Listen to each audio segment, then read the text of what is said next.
አምላኬን ለምን እንደማመሰግን ልንገራችሁ። ደና ስላረገኝ፣ ደና አድርጎኝ ይኸው ደና ነኝ ማለት ስለቻለ፣ ስለዚህ አመሰግኗል።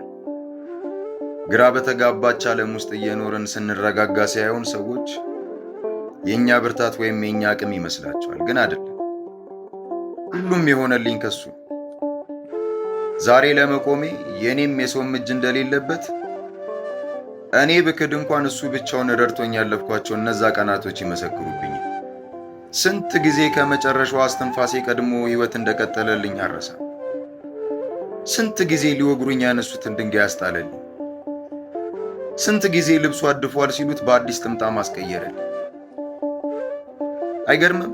አምላኬ እኔን ለማኖር የማንንም እርዳታ ጠይቆ አያውቅም። እኔም አውቀው አንድ ነገር ነው፣ እንባዬን በመዝሙር ሲተካው፣ ጸሎቶቼን በምስጋና ሲያስቀይረኝ። ስለዚህ ደስ እያለኝ አመሰግነዋለሁ። እግዚአብሔርን አመስግኑ።